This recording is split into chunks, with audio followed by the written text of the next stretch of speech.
Okay, everyone, can you hear me? Let's see if I can see the chat here. Yes, I still hear myself twice.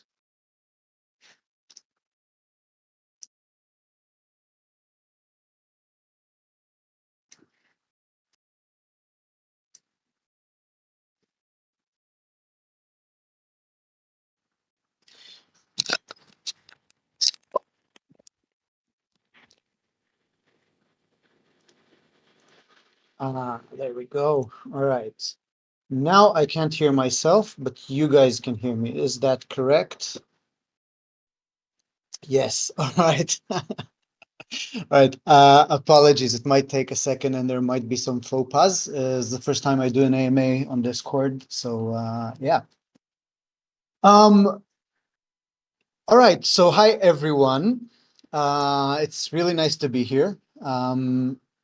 I think I'd like to say shortly that we're all at One Khamsa just really overwhelmed and very, very happy to see you guys, our community, respond to Underdogs and be so engaged with it and, be interested in the lore and all the details of the gameplay and respond in comments online and on Twitter and in reviews and all that kind of stuff.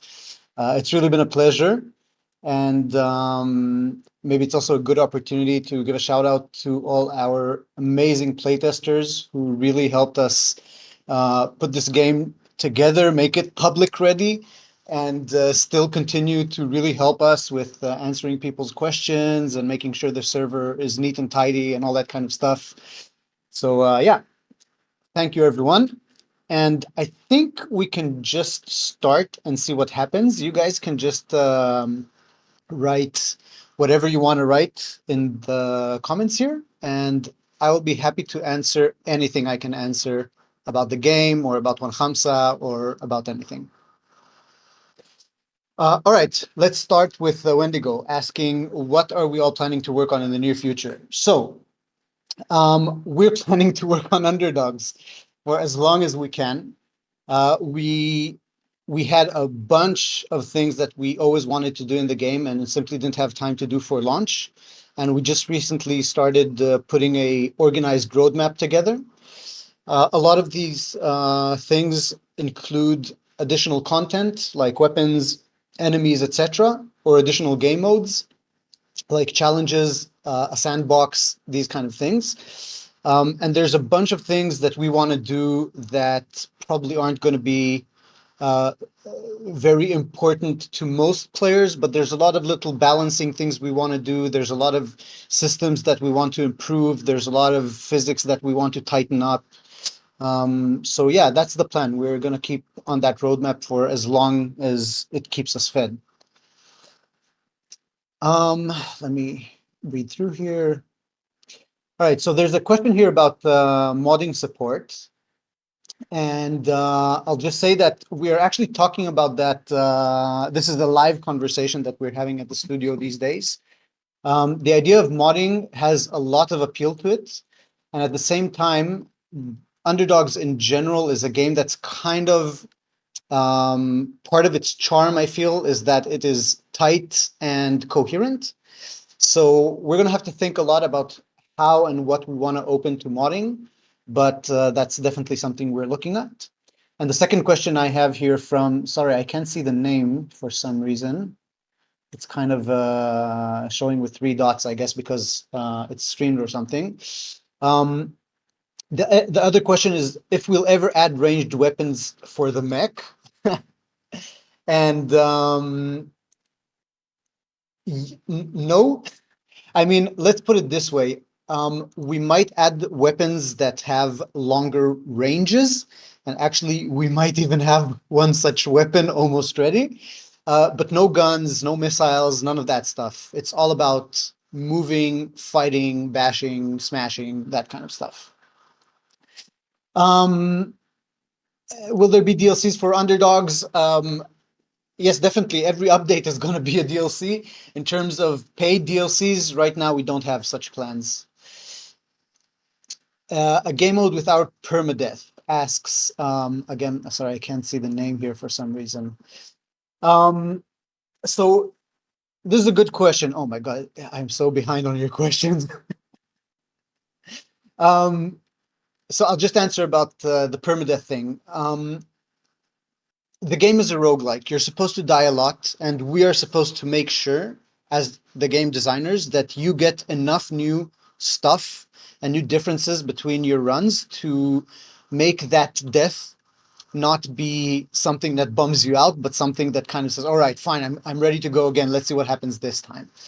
Um, at the same time, we know that a lot of players don't really are either aren't familiar or aren't expecting this kind of gameplay. And I also think that we still have some work to do in order to prove that the replayability of the game is worth the permanent deaths. So we're looking right now at kind of softening a little bit the permadeath thing and giving more meta progression. But having a proper no permadeath mode, we're talking about it, but I'm not sure if this is something we're going to do yet because we feel it kind of hurts the game's integrity. Um, all right, so I'm going to also answer the question about the multiplayer. I guess that's going to be a big one. I already see it repeating a few times. So let me check something here. Sorry. Yeah. So, okay, let's talk about about multiplayer, 1v1 and co-op, and uh let's go over all of this. We would love to have multiplayer in Racket. In Underdogs. We'd love to. We've been talking about it since day one, and in fact, the only reason the game isn't a multiplayer game from the get-go is simply because it's very risky in VR, where you don't have a huge market, to make a game that depends on having other players online. Um, you all know that Underdogs is physics-based, and that means that there's a shit ton of stuff that is happening in the game all the time that depends on a simulation. And this kind of game is quite difficult to synchronize between players in a way that is simply fast enough to do in real time. So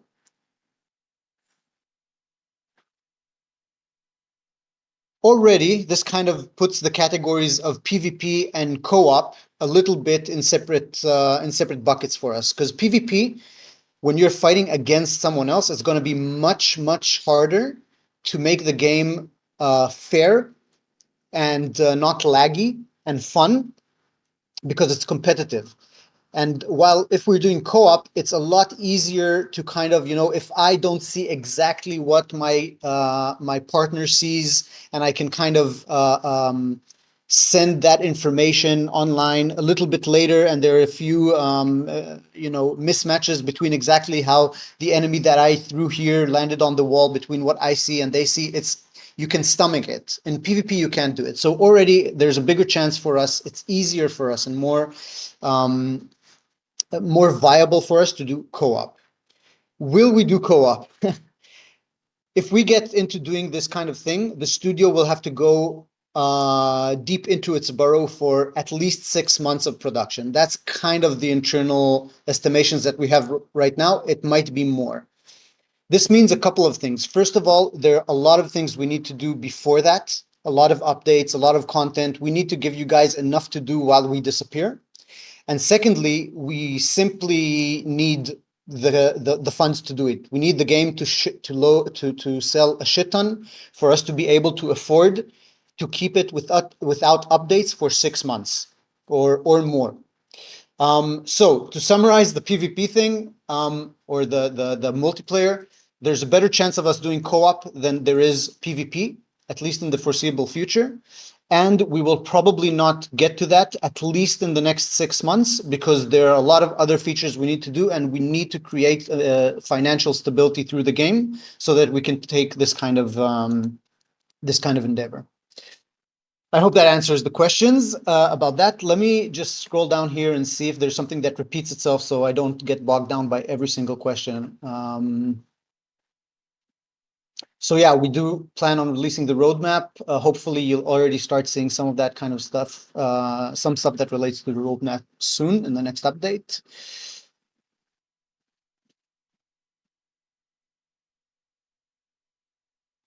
Uh, yes, we also would be very, very glad to start. Some of our roadmap includes changes to the mech that currently you can change, like colors, like the HUD, or the cage, the bubble, things of that nature, the color.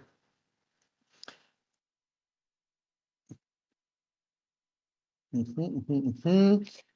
Ninja asks, Ninja Guy VR. How was the decision made to switch from Bracket NX to Underdogs? Two completely different games. And is any of the mechanics from Underdogs stayed from Racket stayed in Underdogs? Um, Racket NX, we love that game, but if you would have asked us beforehand if we would be making a sports game, all of us would have been super surprised. Um, we finished Racket NX really wanting to do something that is more of a let's say a classic PC game, and um, sorry, disable top seven. Ah, okay, yeah, sorry about that. Thanks. Just disabled the thing on the top so I can see the names. So, um, uh, like I was saying, we really wanted to do something that's a bit more of a full-fledged game after Racket, and we really wanted some fucking violence because sports is fun, but we wanted to smash stuff, and that's kind of our Underdogs is much more of a one Hamsa studio game than Racket and X is in some ways. And in terms of mechanics, look, Racket was an exercise for us in practicing how to make interactions in VR feel satisfying. And Underdogs just takes it several steps forward. So I think in that respect, there's a clear line between the two. Um, I hope that answers the question. Let me read some more here.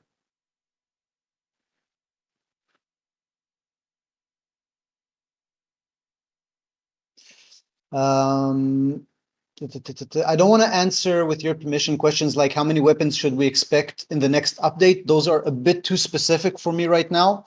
And I don't want to commit, like we're still figuring out our production plan over the next few weeks, but we'll update you guys the moment we know. Wendigo asks again in huge bold letters, how often or seriously do we look at player suggestions? All the time, actually. We read almost all the comments, we read all the reviews, we try aggregating it as best we can. And even if no one responds immediately, or if there's a conversation and things don't necessarily go your way, the ideas kind of we read them and they circulate in our minds, and sometimes they come out just as they were expressed, and sometimes they come out in a different way, and sometimes they just don't fit. So I hope that answers the question. And Cardboard Bones asks, thought on Buzzsaw returning. What's the issue during playtesting? It's not. It wasn't an issue during playtesting. This was way before playtesting that we had a buzzsaw. So just to clue everyone in, when you open the Underdogs main menu, you have a giant mech standing there with a ripped off mech's arm in its own arm and a nice little buzzsaw in its other, a golden buzzsaw. And this is a weapon that we had in our very early prototypes that I'm actually considering sharing with you guys sometime this week. Um, like the first proof of concept that we had, and it worked really nicely then. But with our more advanced and like precise physics stack, it didn't just work out of the box. So ultimately, we got to a place where we had a lot of other weapons. We felt like the arsenal was full enough, and we needed to focus on other things for the launch. So we put it off. We have a prototype now. We need to rebuild it with the new tools, and we are very eager to do it. So hopefully we'll be getting this into the game sooner rather than later, and it will be a blast. And that's what I have to say about that. Yes, Pioneer, we will be nerfing the 15-second bubble wrap. I don't know exactly to how many seconds. It's probably going to be 30 seconds. and I think you will still be great at the game even after the nerf. Um, so there's a question here about how we're going to do the updates. Are we going to do them in small, frequent updates or larger, less frequent ones? Our updates will become less frequent over the next year. We have a new update in a week or two with a couple of fixes and a few improvements here and there. And then we'll start rolling out some bigger updates every month, every 2 months, something like that. And hopefully, if everything goes great, we can disappear for a while after that and go work on some multiplayer. But I really need to emphasize that it is really dependent on how well things go with the game and if we can afford to do that. But that is what we want to do. Did any TV shows or movies of any kind or any kind of media inspire the idea for the game? Ask K-Dog. Yeah, tons of stuff. From little things like the mechs, the AMPs they have in Avatar that we loved, and the mechs that they have in the Matrix trilogy. We loved Sonny's Edge, the first episode from Love, Death and Robots. I think I saw it and I got so excited that I actually took all the studio, put them in the meeting room and did like a screening of that episode for everyone. Um, yeah, and I think there's just so many smaller references and inspirations all over the place that really like led us into this place. Personally, I loved Mech Warrior growing up, and I really enjoy MMA in the past few years. So all of these things kind of blended in. I heard about okay, Concrete says, I heard about the ball and chain that was scrapped before release due to art missing at the time. Will it be finished or was that too much trouble? It will be finished and it's fucking great. It's a great tool. It's a great weapon. I can't wait to finish it and let you guys play around with it. I don't know what happened with the Quest 3 giveaway. It's happening as far as I know. Don't worry. Um, we tried. Corey asks, "Will we add a type of shield for the arm?" We tried shields several times over the game's production. It never quite landed for us. I'm not saying that it can't be done well, but it kind of, first of all, I guess the bottom line is, for me at least, that it didn't lend itself to the type of aggressive gameplay that we wanted the game to be, and we didn't have in the midst of a huge production, we didn't have the time to prototype too many different variants of shields and see how we can make it work, but we tried a few and we just didn't find something that we liked. um, yeah. There are a few questions here about the story. If you guys continue the story, what would that look like, and how will King communicate with us now that he's in the mech? That is for us to know and for you to find out. Um, so again, about the giveaway, I'm not sure. Sorry, no answers for you guys. So I'll answer about the PSVR. We get that question a lot. We really want to have the game on PSVR. We actually have a PSVR dev kit, and we've already gone through the process of porting a game for PSVR. And I'm quite confident that we can do it quite well and not in too much time. Um, our problem is that over years of trying, it's very difficult for us to get a reliable contact at Sony. Like each time we start talking with someone, they disappear after a while or something, the process stops somewhere midway, and we never manage to get to a place where we can actually talk with people who make decisions. So it feels like a bureaucratic, like red tape maze to us. And yeah, we're trying and we won't stop trying, but right now we still don't have a way in. Um, their estimated date for next update. So the next update is going to be a small one. It's going to be in a week or so.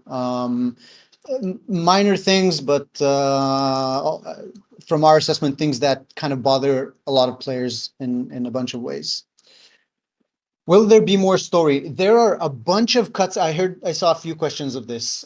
There are a bunch of cutscenes that we had to cut out of the final launch because we simply didn't have time to finish them, and we're working on adding them in now.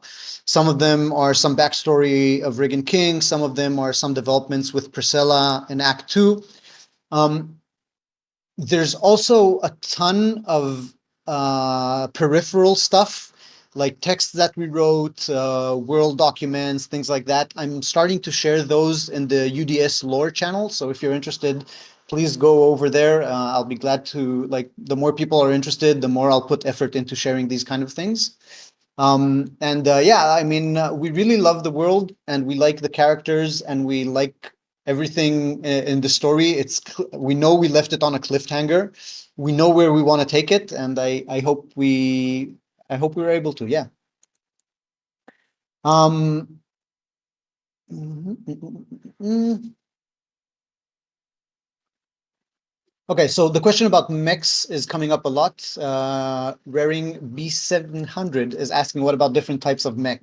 What about different types of mech types? So, um, we were talking about that a little bit lately, and it's not clear to us what a different mech type entails.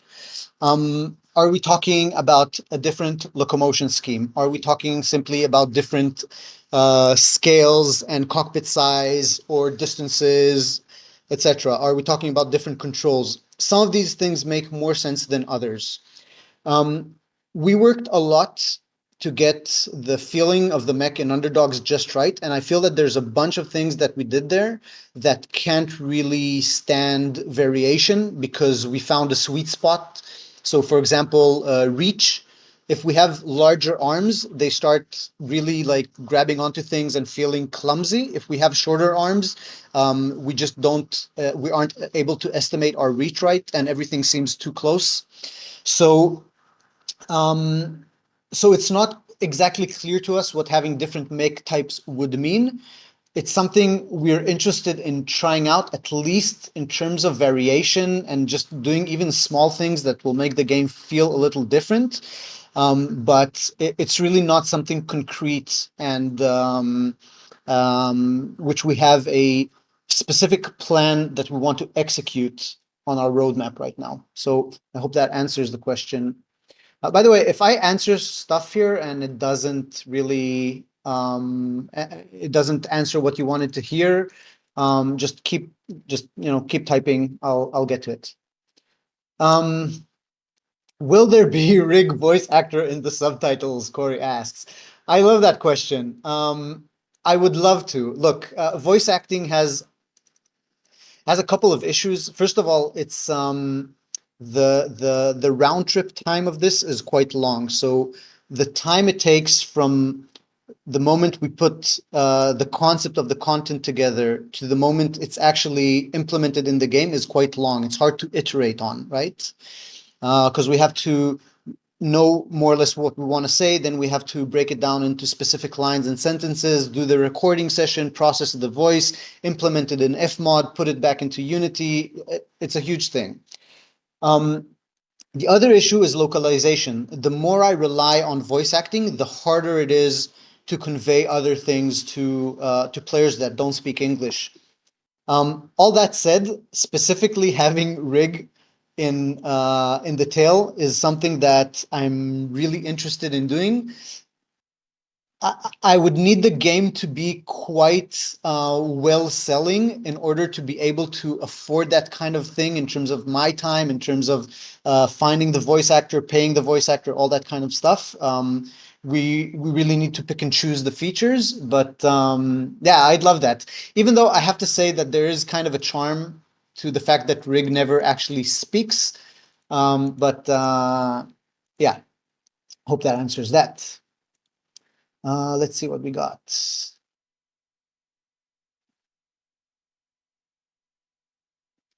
Okay, so Wendigo asks, sorry, it seems like I'm only answering Wendigo's questions, but he's asking good ones. Do you plan to give the player difficulty modifiers they can change? We are currently designing and starting implementation of a proper difficulty system. Um, all I can say is that yes, kind of. That's the answer to your question. Yes, kind of. We really like the idea of having the player be able to choose their poison, to pick their poison. And we have a bunch of ideas that we want to implement there. So hopefully I can say more about that when we have a more solid design. We have not yet started working on other, sorry, Cookiemons asks if we're working on any other enemies. Um, we haven't started yet. We will start quite soon. We have a few designs. We have a few enemies that are already quite prototyped actually. And yeah, so again, a question about the roadmap. There is a roadmap. We're still working on solidifying it, and we'll share it the moment we can.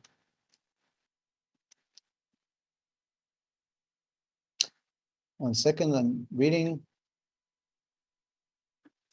Okay, Rob asks, is there going to be some form of free play mode or endless mode?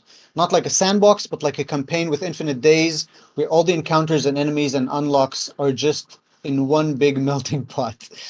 Um, yes, but not quite. We are still kind of figuring exactly how we want to provide you guys with all of the outcomes of the suggestions that you had here. So um, these outcomes are being able to do whatever build you want and play with that, being able to play infinitely or put a timer, being able to have really quick drop in, do whatever rig you want, play forever, drop out kind of mechanics. Um, and I understand, of course, it's not a sandbox. This is more like an endless runner. We really want to do that. We have ideas about how we want to implement it in separate game modes, sort of like the skirmish, but different. Um, and yeah, I guess with all of these features, um, we will communicate with you guys with increasing resolution as we know more what we want to do and as we test it and are confident in the design. And at the same time, you guys just anything you have in your mind, put it in the suggestions. Like I said earlier, we read those, we go over them. Oftentimes they coincide with what we have in mind, but give us small little ideas or improvements we didn't think about. So yeah, I hope that answers your question, Rob. Let's see.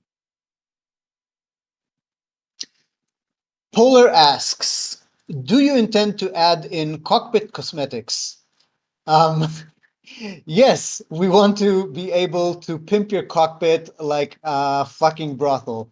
I want there to be shit hanging from above. I want there to be little dogs with heads bobbing below. I want there to be pictures of dead dogs on the walls of your cockpit. I want you to be able to change the color of your glass. I want all these things. We'll see which of them we can do, but we're definitely a part of the roadmap is adding cockpit cosmetics to the game. Mm. Yeah, I like that you guys, when you actually have a question, you write question before. That really helps me sift through it really helps my dyslexic brain sift through all the chat here. So please continue doing that. Um, Mr. Spetzans, this is a private question. I don't think it affects everyone here. I'll be glad to answer privately later. Mr. Adventure Pants, which is one of the loveliest names I've seen, if I might add, asks, are there any of the people in the game based off of real people or movie characters? Huh. Um, Gilad, do you want to join in? Do you know if that? Let me see if I can if I can have you join. Invite to speak. if you want, if you have an answer to that. He's probably scrambling to get his microphone or something. All right, when he comes online, we'll see if we can answer that Can question. you hear me? Oh, there we are. Ken, hey, Hello. So, what was the question again? are there any people in the game based off of real people or movie characters? Um, I'm not sure how you want me to answer this one. No, I need your help. Um, I don't know. yeah. So, I mean, I guess we based some of the characters very roughly on um some existing real life people, but most of them were, I think, based off of references that we gathered online and generated through AIs, like mostly Midjourney. Um, I think that if anything, then basing characters off of real people was like maybe the names of them. I don't think we used any real life references. Yeah, I think the furthest we got was finding someone who really looks like the person we're looking for, and kind of tried basing it on them. Even though lots of times, all right, I'll give you guys an example. I'm going to put it in the chat. Let me see if I can find it right here. So you guys, I guess you all know Chili, um, and Chili is based off of this one picture that I found somewhere, and I just loved it so fucking much. Here, it's in the chat right now at the bottom. I just This is some Russian gopnik. Did it? Huh, I don't actually see it. Wait, sorry. Yeah. So this is the original Chile. Some Russian gopnik guy. I just that vacant psychopathic stare is just like, to me, was just amazing. And I think we based the whole character. Chile made me lose the championship chain. Yeah, so I think Chile is really just based on this one picture, and there's a bunch of those, but it's random people that we never saw before, just pictures we found online. So yeah, that's I hope that answers the question. And I lost my place in the chat, so hold on, sorry. Where did you get? Okay, Alex asks if that's how you read your name. Sorry if it's not. Where did you get the music from or find it? It's really good. Thank you, Alex. Um, this whole genre is called grime, or it's kind of a subgenre of grime. It's basically the British equivalent of rap, I would say, or their own development of it. Only it came together in combination with drum and bass and jungle and all these kind of English electronic music. I've just been listening to this stuff for a while, and since we started working on Underdogs, collecting the ones that I felt worked best, and little by little, we got a nice collection, which we licensed. And at the same time, I contacted musicians who I really liked, and just commissioned a bunch of tracks. So, for example, I got in contact with Quizma, who is a monster. I love his music. And we commissioned him to do some electronic tracks for us, and then sent him and his label off to find us, uh, basically to get deals with MCs that we knew, like Rochi, like Logan, to do the MCing for these tracks. So yeah, that's that's the answer to that. Um, So yeah, Ninja Guy asks if there will be new blink that we can unlock. So like I said, we're very eager to do cosmetics. Actually, Gilad here, who's with me, has been the champion of cosmetics from day one. If we'd have had it his way, the game would have launched with a bunch of cosmetics. But I don't know what it would have launched without. So we really want to do it, and it will happen. Mm, mm, mm, mm, mm. So yeah, more questions about cosmetics. I think I answered that enough. Harder difficulty settings are indeed planned. We talked about that as well. Not much detail I can give right now. Okay, there's a question here that wasn't named as a question, but I want to answer it from EDT. What I don't get is how did King get freed from the AI attack when Rig was going up the elevator? Is King riding the gorilla's boot or something? Okay, so I think I think we could have probably made this clearer. But at the beginning of Act 3, we see that King is in the truck, or we hear King from the truck calling you out to look from the window, and you see him on this platform that is following you, the platform that has these lights that follow you throughout the act. And ostensibly, this continues to go up with you as you go up the elevator. And on the way up through the elevator, the whole point is that you finally make it through the encryption fields, these kind of static fields that are keeping AIs out of New Braca, Big Sis out of New Braca. So if you imagine that the AIs are embedded into reality through this kind of basically Wi-Fi, what was once imagined as ether, the encryption field kind of scrambles that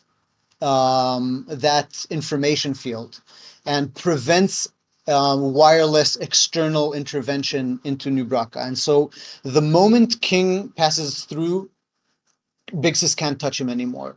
And that's what they're going in for. I don't want to say any more than that because I think it will spoil the ending for people who might have not seen it, and might spoil also what we want to do further with the story. Um, okay, so with all the wants from the team and community, how are you structured? How have you structured your priorities? This is a good question. We are trying to do a few things. We have like three basic categories to which all of the things that we want to do pertain. One category is polish. It's all of the things that most players probably don't notice. Probably you guys do, by the way, that we just want to take from 90 to 100, things we want to iron out and improve and perfect. The other category is things that we want to do to the game, things that we always wanted and we think are missing. We didn't have time to do, we didn't have whatever, right? And the third category is community feedback. And what we are trying to do is find the items that rank highest on all three of these. And if they can coincide with more than one of these categories, then they get a higher priority. So I'll give you an example of how we're looking at this. Um, we really want to do challenges for the game, right? Extra modes that kind of let you do other things with your builds or let you do specific challenges with specific builds, etc. This is something we wanted to do for the game before it launched, and we want to do it after it launches as well. But one of the things that we've been made aware of through the community that we didn't really consider is how many people are enjoying the fitness aspect of Underdogs, or rather, how many people are enjoying the fact that Underdogs side effect is burning calories, upping the cardio, etc. So one of the things that we'll be doing now is considering how we make challenges that allow players to maximize on this. So, for example, these are just ideas. We're definitely not putting these down in stone yet. But for example, if I do a 5-minute challenge, 10-minute challenge, 20-minute challenge, right, where the player can choose one of these three challenges, and you have like 20 minutes to survive, 15 minutes to survive. These are challenges that on the one side provide what we think the game can really benefit from, which is just having all these extra things to do with our mechanics, but it also caters to another kind of wants from the community, as you worded it, which is uh, basically more control over how to use underdogs for fitness. So yeah, I hope that answers. I guess there's other ways I can answer this, but I want to get to other questions as well. I hope that's satisfying. Yes, let me catch my breath and have a look here, see if there's other questions in the line.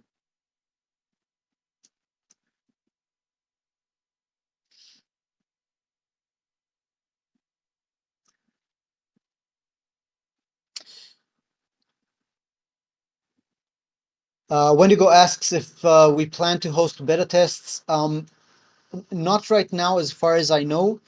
Um, if we'll need to expand our playtesting efforts, then definitely Discord is the first place we'll be going, and we'll be announcing about it if that happens. When will we get to wear the chain?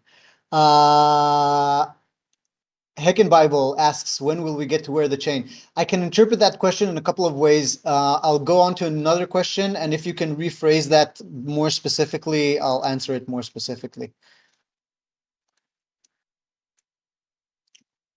Puff asks, do you intend to expand the story and add more levels? Um, we really want to expand the story and add more levels. Let's start with that. Expanding the story is quite easier than adding more levels, and we'll probably start doing that a bit earlier than the latter. Again, this kind of goes into the whole roadmap structure that we're looking at, where we're trying to do the smaller but significant things first, and have more frequent updates earlier on, and then things like actually adding big chunks of gameplay. We are planning to do those as well, but they'll be a little bit further down the line, and they kind of depend on our ability to keep, or on Underdog's ability to keep us sustained.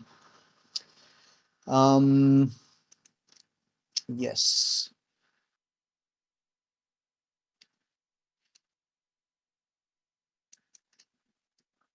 Mhm.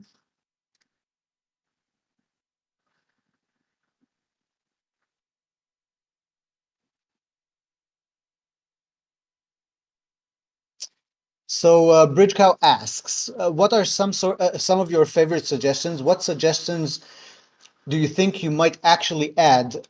I can't tell when you like suggestions a lot, except for when Yotam puts his emoji of a Khamsa next to it, or when a dev responds.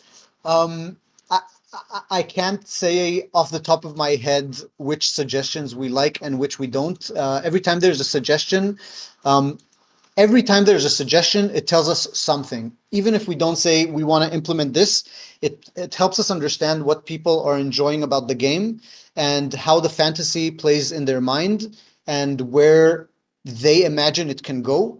And even if we say this specific way of giving the players this type of experience isn't what we want to do, it's often it feeds into our general understanding of where we want to take the game. Um,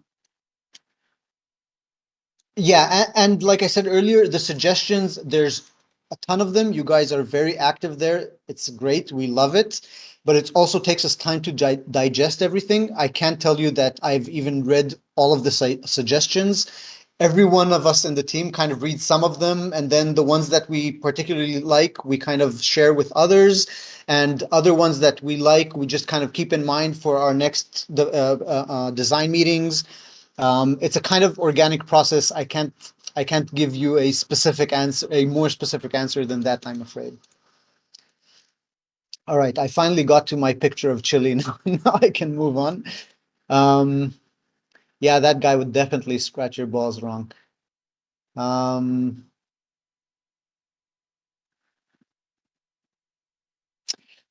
Question by Cookiemons. Will you be able to crush or split an enemy with low health in half with the grabbing arm or add on slash upgrade in the future? Let me reread that in my mind.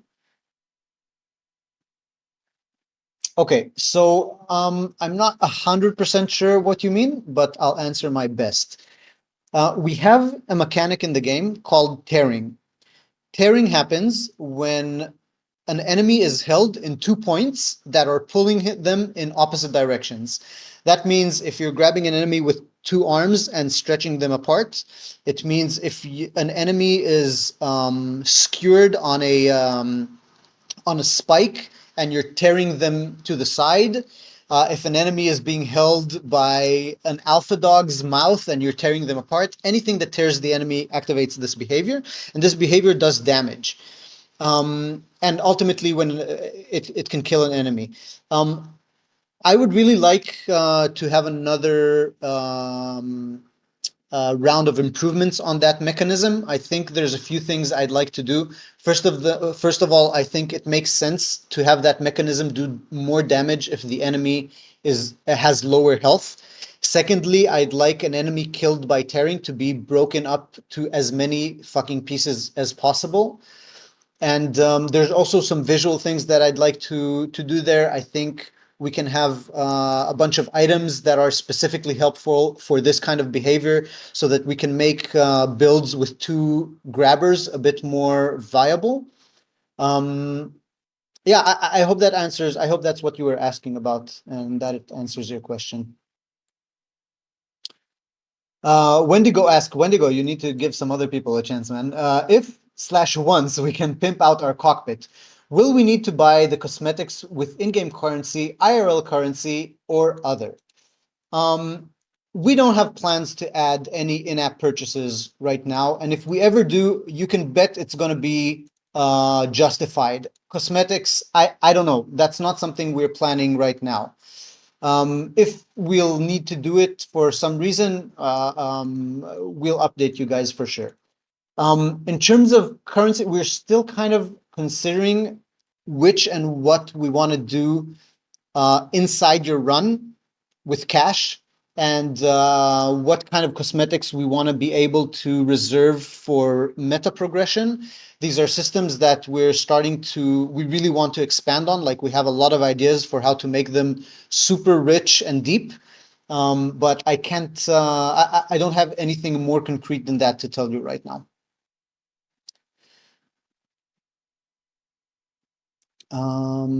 So yeah, once again, Quest 3 winners, I don't have that information, sorry. Mhm, mhm, mhm.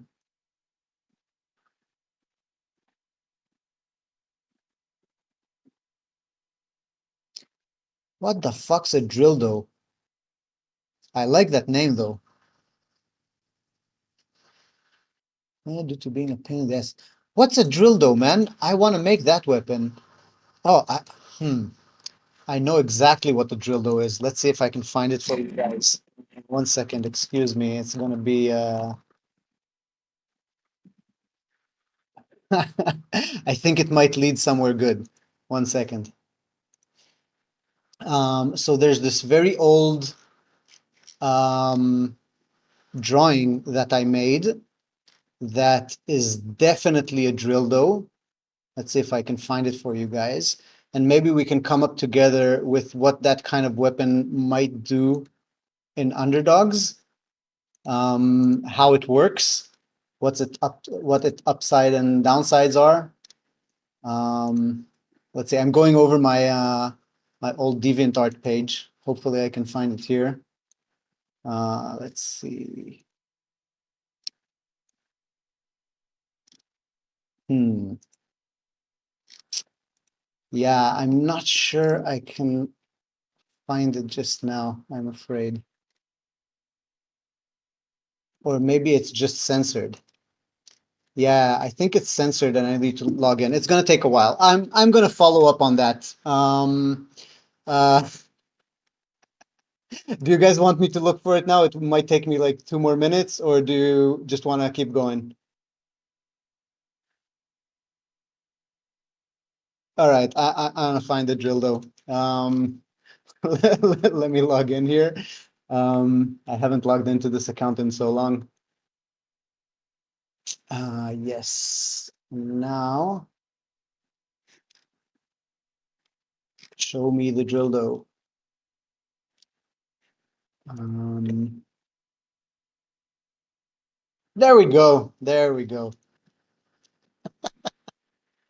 Ladies and gentlemen, without further delay, I present to you the drill dough. You know what? Fuck it. I need to actually, you probably can't see it. Let me copy paste it like this. Here we go. This is the drill though. Um,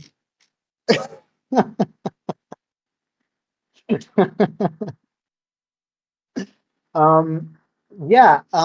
There was a question earlier about what suggestions we like. I think we need to do something with this one. Um, yes. I don't know where to take the conversation from here. I'm just going to move on to the next question and let this stew in the back of our minds. Where was I?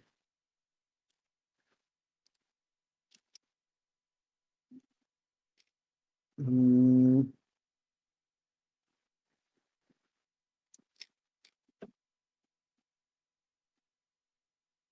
hey, hey, don't. I see what you're doing there, man, with the Rizzler. Yeah, okay. So, Onyx, you said there's the map variety is a bit lacking. If you can ask that question again and just explain to me what you mean when you say map variety, I'll be able to answer it. Question from Mr. Ninja Guy. Do you have a swear jar? No, I don't have a swear jar. If I would, I'd be drowning in money. Um, okay. Heckin Bible asks, yeah, this is a clarification on the question from earlier. When do you think you will add the ability to wear the championship chain after the championship fight? So we actually had the Killbox championship chain on the gorilla once you kill Usam, basically. But we had some technical issues with it, and we had some technical issues, or let's say it was a little bit more complicated than we wanted to also let the crack zoo chain be on there when you finish the crack zoo. So we actually rolled it back and decided that we'll put that back in the game a bit later because this was like I don't know 2 months before the game came out, and there were so many other way more pressing things that we needed to do that we really just had to say, yeah, we're putting that aside for now. We'll do it later. Um, I'm dying for the gorillas to have bling on them, but I also realize it's probably not the highest production priority. But yeah, I got your back. We're gonna make it happen. We're gonna have tons of gold on our gorillas. We're gonna go into that pit with bling like just dripping off our necks, and we're gonna smash things like bosses. So we're on it. Let's see what else we got here. Dildo cosmetics for mech. Yes, yes, yes. The infamous dildo has cooldown after use. Yeah, but probably you can take some upgrades that make the cooldown shorter. Um,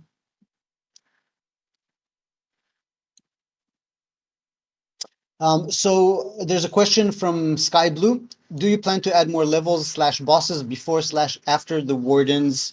And thanks you. It says, by the way, love your game. Thank you. Um, I kind of answered this before, but this is more specific a bit.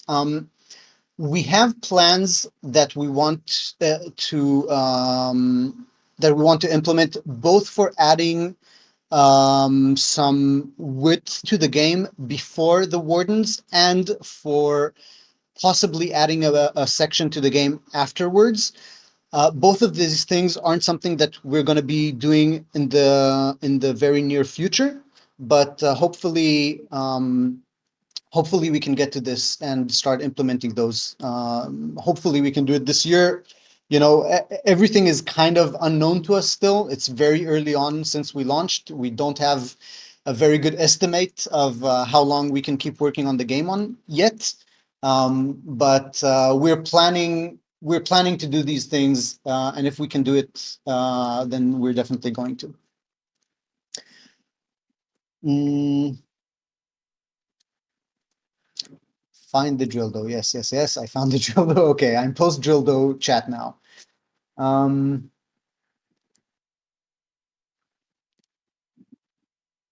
mhm.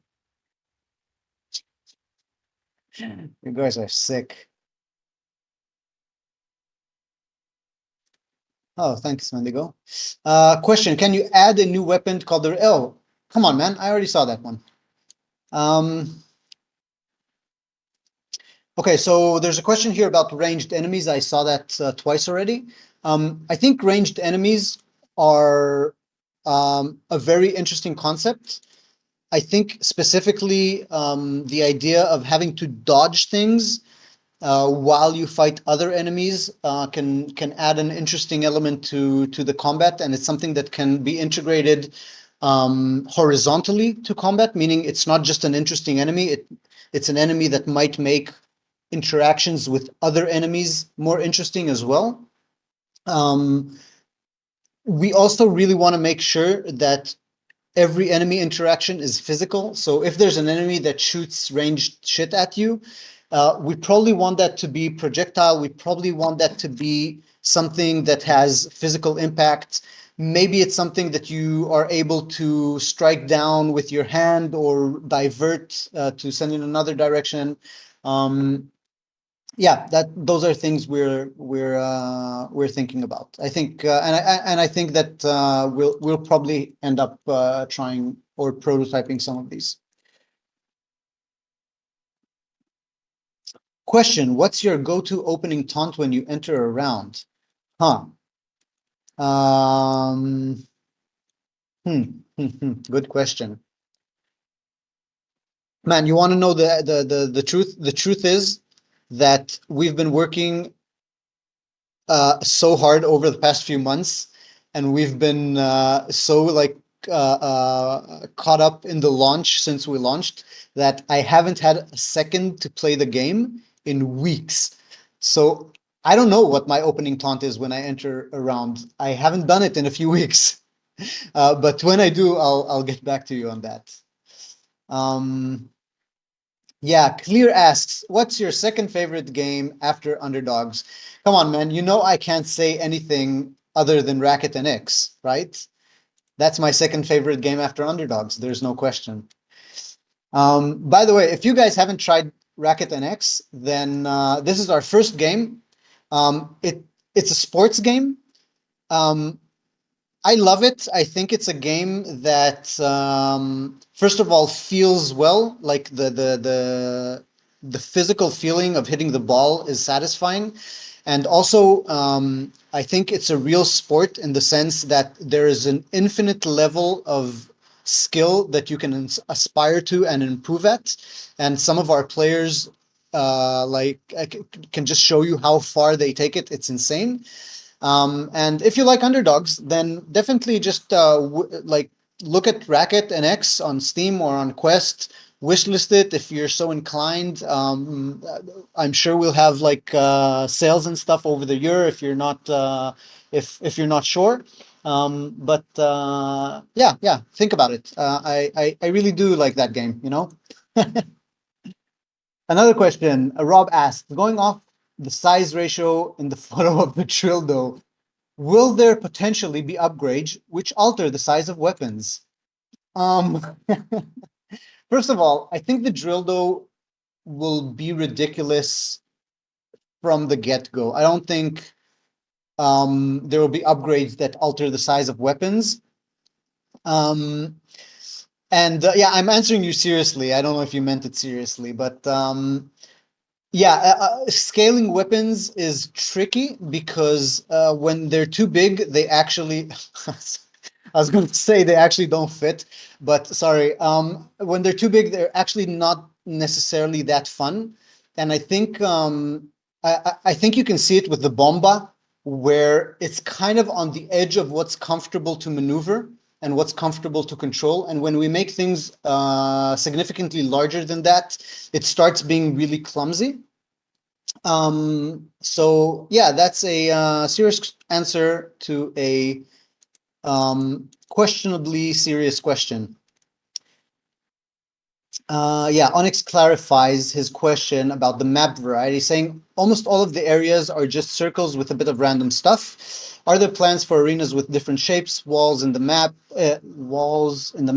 height changes, more things like thumpers, etc.? Um, So yeah, we have two arenas that. Oh, Dad's calling. He'll wait this one time.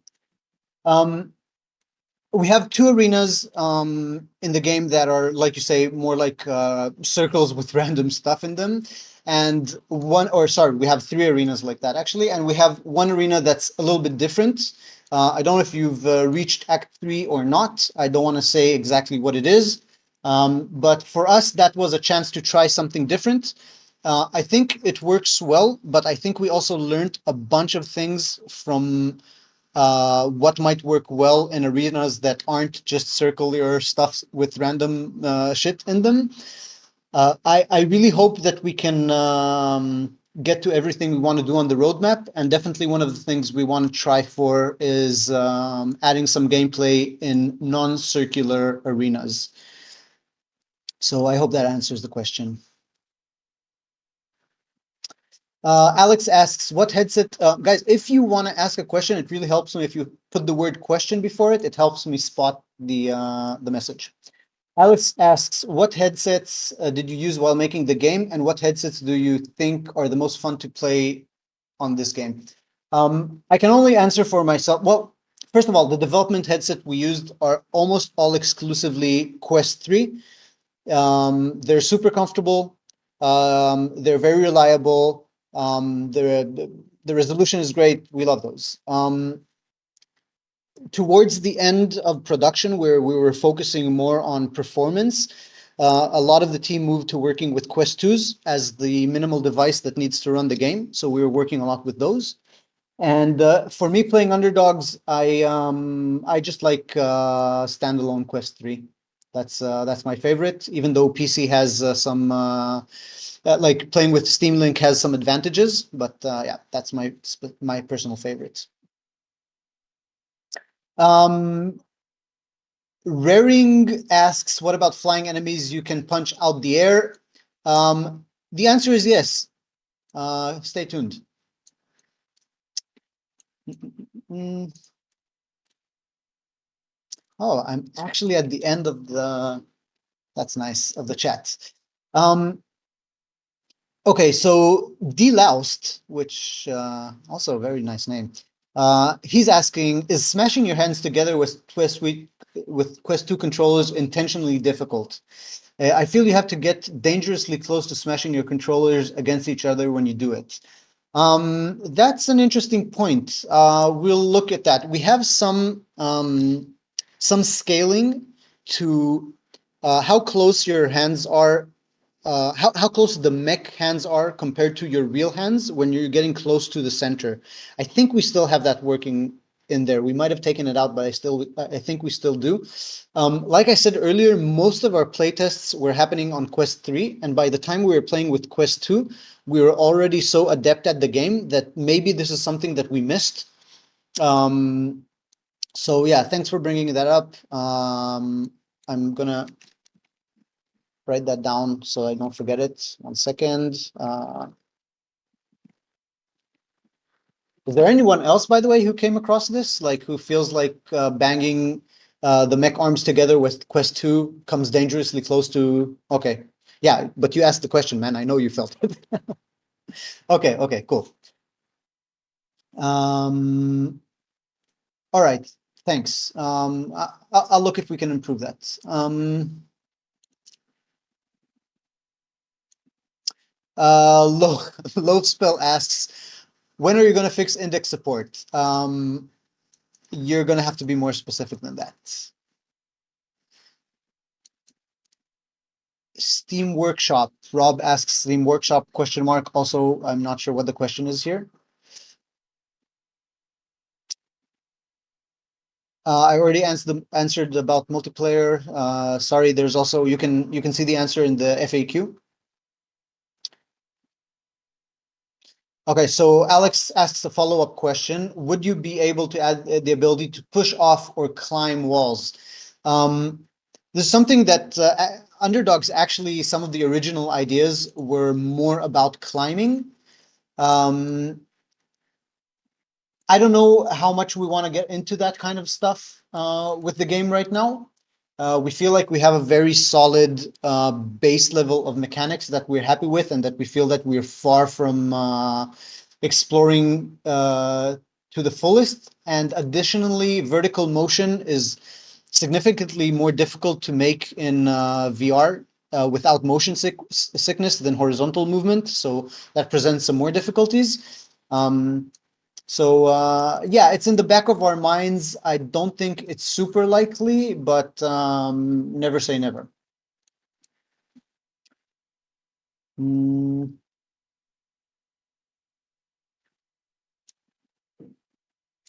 So Wendigo asks, what do you think of adding a page in game with precise definitions of how mechanics work? For example, definitions of for smashing, exactly how turbo works, etc. So um, what we have right now, I don't know if you guys have noticed it, but when you hover over an item and you see the tooltips, on the top left side of the tooltip, you'll see a list of all the game terms that appear in that tooltip, and for like turbo. And if you hover over them, you'll see it will open up a short but most of the times quite clear explanation of what they do. Um, I think that should answer most of the questions of this nature. But when you ask what the definition of smashing is, I don't even know how to answer that. Smashing is just smashing. It's not really a game term. Um, and like like you've seen in the tutorial, faster, wider punches do more damage. So I'm not sure if there's something I'm missing here, but let me know if there is. Oh, you already did. There's smashing and punching used as though they're different. Is there a difference? No, smashing is punching in that respect. In all of the items, we call hitting stuff punching unless it's with the blade, in which case it's called piercing. Um, and yeah, we just didn't want to call it that in the tutorial because it doesn't really convey the type of mindset that you need to be in. But yeah, I recognize that it's a discrepancy. Yeah, I'm sorry, I'm not gonna answer questions I already answered before, like two mech types. Concrete asks if we will allow remapping controls. Are you talking about Quest? If you're talking about Quest, the answer is currently no. We didn't have any plans to do that. On Index, basically you have the index settings that allows you to remap anything to whatever you want per app. That should take care of it.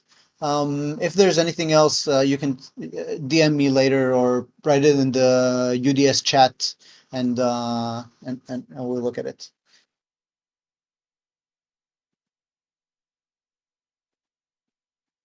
Um, Yeah, blue sky, sky blue. Sorry, there's more stuff than just add-ins that is being unlocked. There's also other weapons and upgrades and characters, of course.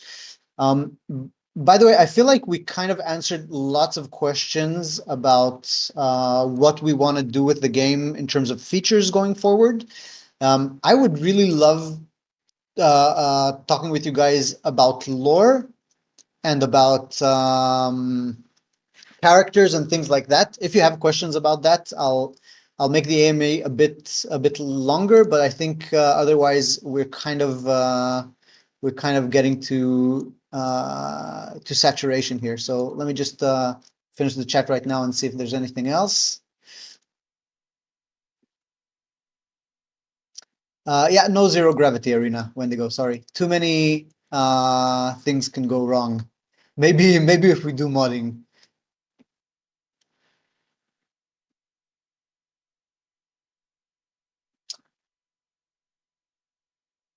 Low spell, you're like one of the team. Don't worry. We're talking about these things. We'll get them fixed. Scrolling.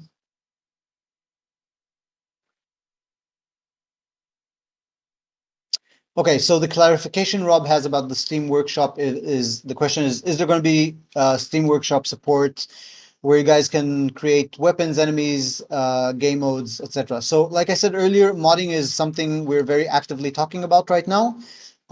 We want it. We don't quite know how to do it in a way that's high bang for buck in terms of production costs. And we also want to make sure that whatever we deliver is something that doesn't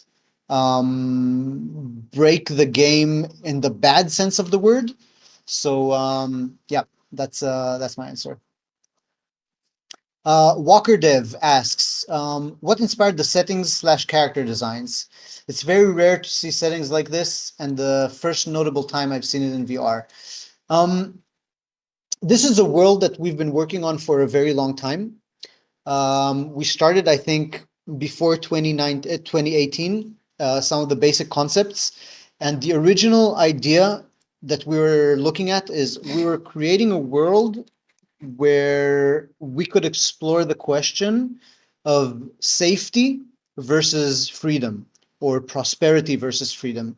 And we came up with this world of Big Sis. Again, there's more stuff in the UDS lore chat if you're interested.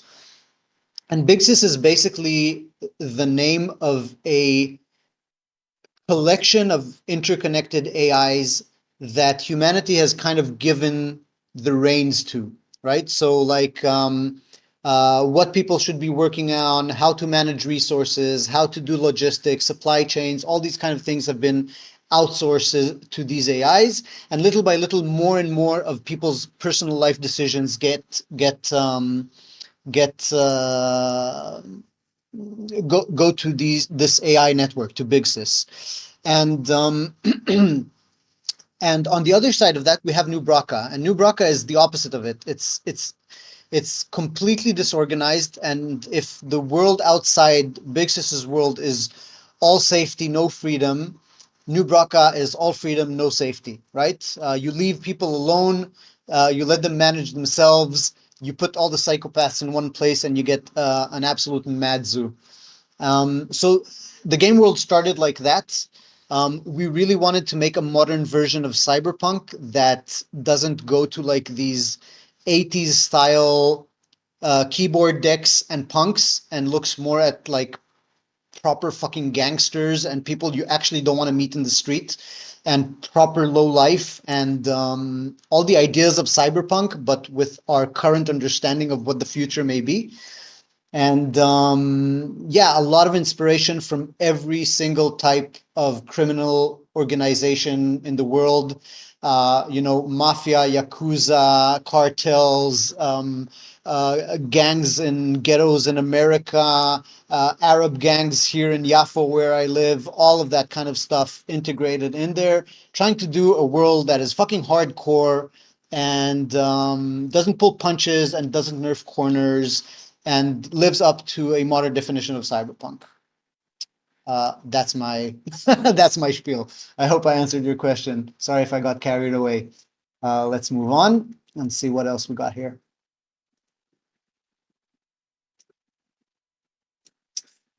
I'm reading through.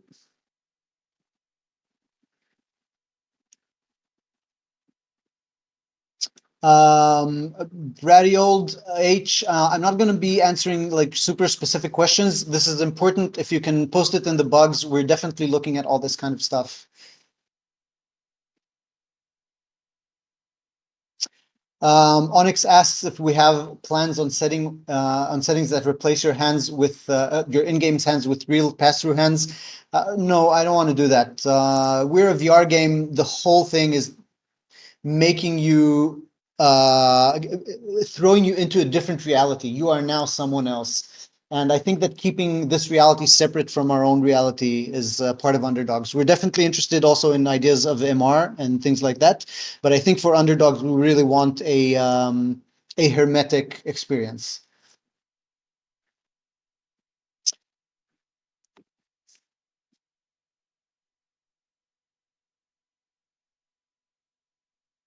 So Polar asks, do you intend on adding big game changes to the game or just slowly add small things? We're going to start by slowly adding small things, but small things might also include new game modes. And hopefully we get enough momentum and traction and interest so that we can also disappear for a while and come back with bigger things. Um,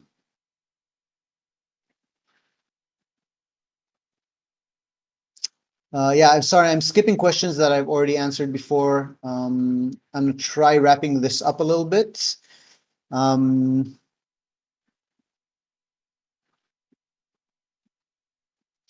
so, Asenville asks, where might we see more lore explored if you are able to expand out of game extensively? Um, Look, we have a writer who is great and who loves the game and really wants to do stuff in it. We have an amazing illustrator who is dying to do a comic book in the game's world, but we can't let him do it because we need him to do stuff for the game. Um, I would love to do more texts as well, just stories and backgrounds and things like that. I would love to work on something with Peter Watts, who's a sci-fi author we love and who helped us establish this world. I can't give you anything more than that, but I can tell you that probably if we stop, if we aren't able to explore the lore more through the game itself, we'll probably go to other avenues. And also, I'll be sharing on the UDS lore page whatever we can. So there's all sorts of texts and short stories and things like that that I'll try sharing with you guys on that channel. Rob asks which girls was King sleeping with in that one flavor dialogue at the start of the day. Dude, that's private. I'm sorry, I can't say. Probably the Hacker twins. Yeah, they came out pretty hot. Um,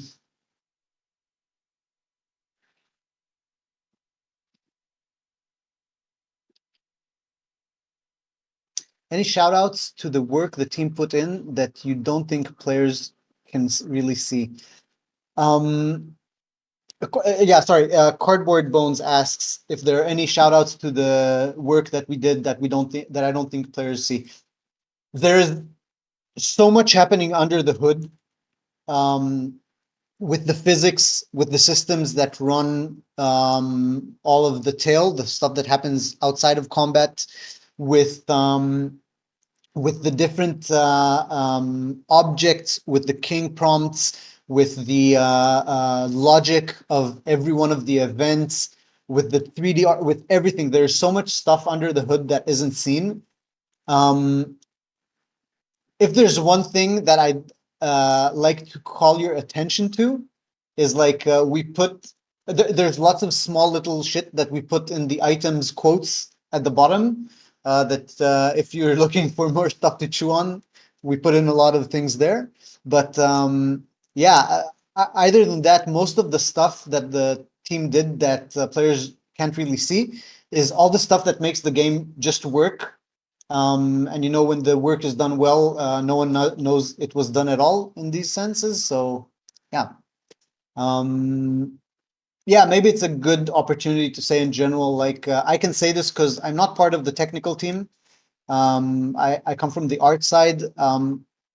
Our technical team at One Khamsa is phenomenal, and I can say this as a guy who's been in the industry for over a decade.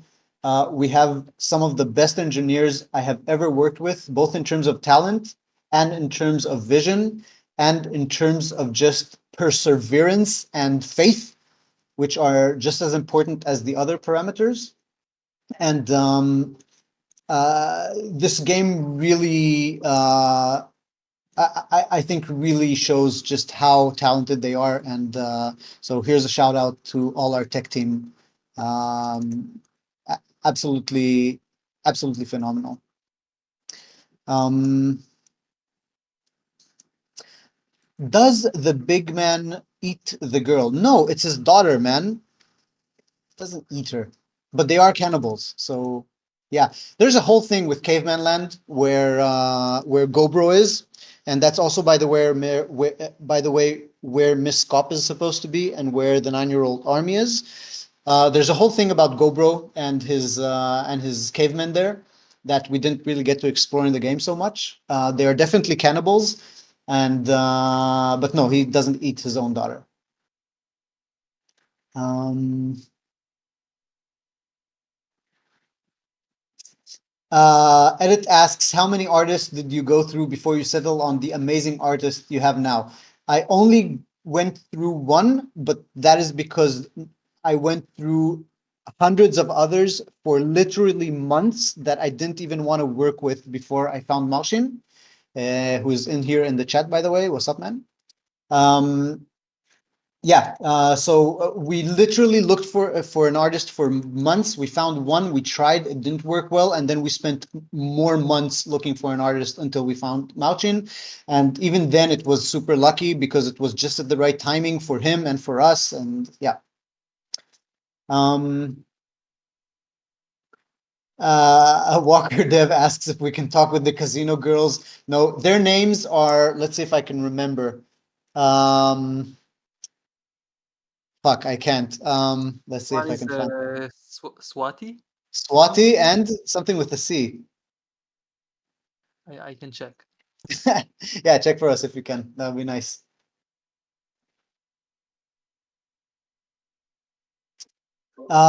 Spiffy We have Amoeba asks if there's. Sorry, go ahead, Gilad.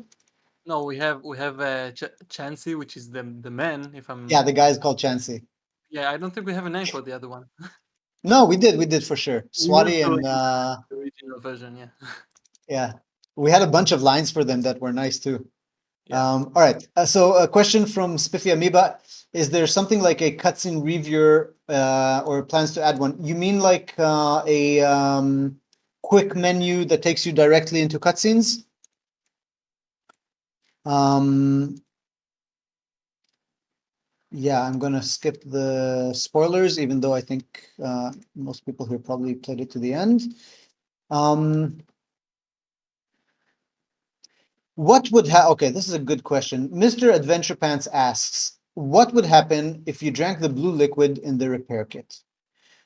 Luckily, one of our devs did. Um, he woke up the following morning with something akin to a dildo coming out of his belly button. At first, we thought it was benign, but after a while, we realized it was full of the blue liquid from the repair kit. So we quickly drained it, but it just kept growing. And the portrait that I put up earlier is actually a portrait I did of him after he cut the dildo out and put it into a weapon and armed himself and went into war. So I hope that answers your question. Um, yeah. Oh, something just popped. Hold on, sorry. I just lost my position in the chat. Um, what? Where am I? Hold on. Sorry.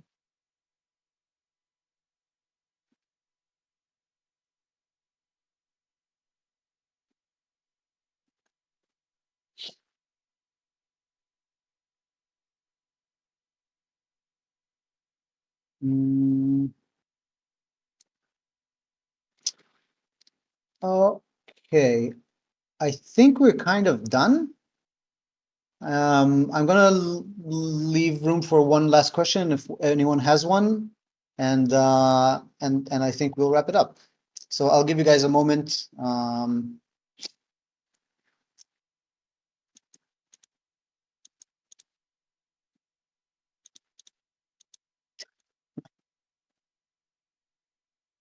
Pioneer, that is not a question.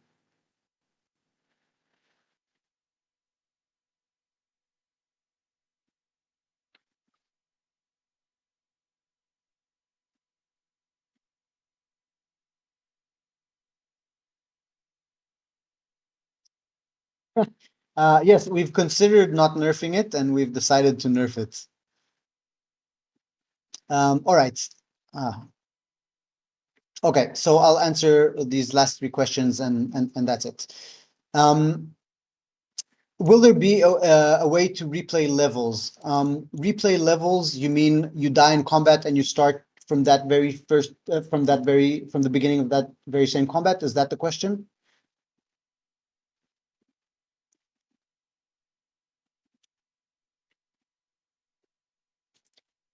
In the meantime, Wendigo, I don't really know if I can describe in words the funniest bugs we've run into. It's just weird shit. We can probably post more of those. I'll look if we can put things up. Um, is the place of the game based on a real place? A little bit on a lot of real places. Um,